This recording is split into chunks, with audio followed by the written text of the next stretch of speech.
Episode number 199. "How has this been done, monsieur?"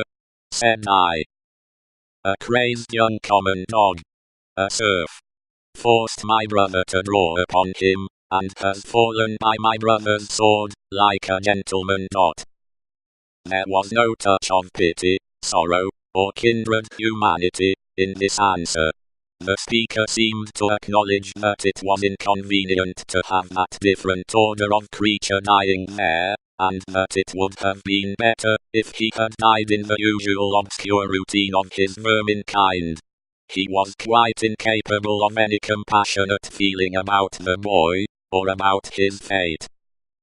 The boy's eyes had slowly moved to him as he had spoken, and they now slowly moved to me. "Doctor, they are very proud, these nobles, but we common dogs are proud too, sometimes.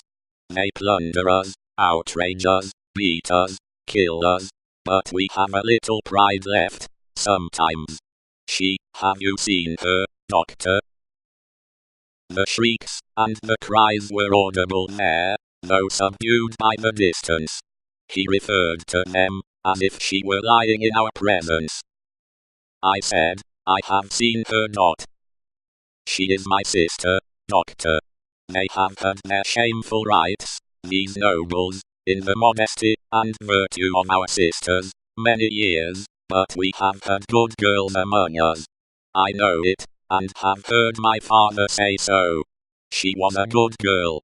She was betrothed to a good young man, too, a tenant of his. We were all tenants of his, that man's, who stands there. The other is his brother, the worst of a bad race. It was with the greatest difficulty that the boy gathered bodily force to speak, but his spirit spoke with a dreadful emphasis. We were so robbed by that man, who stands there, as all we common dogs are by those superior beings, taxed by him without mercy, obliged to work for him without pay, obliged to grind our corn at his mill, obliged to feed scores of his tame birds on our wretched crops, and forbidden for our lives to keep a single tame bird of our own, pillaged and plundered to that degree that when we chanced to have a bit of meat, we ate it in fear, with the door barred, and the shutters closed, that his people should not see it, and take it from us. I say, we were so robbed, and hunted, and were made so poor, that our father told us it was a dreadful thing to bring a child into the world, and that what we should most pray for, was, that our women might be barren, and our miserable race die out." I had never before seen the sense of being oppressed, bursting forth like a fire.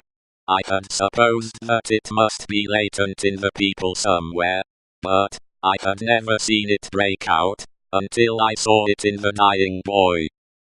Nevertheless, doctor, my sister married. He was ailing at that time, poor fellow, and she married her lover, that she might tend and comfort him in our cottage, our dog hut, as that man would call it.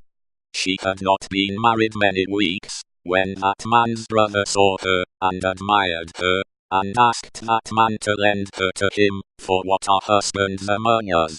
He was willing enough, but my sister was good, and virtuous, and hated his brother with a hatred as strong as mine. What did the two then, to persuade her husband to use his influence with her, to make her willing,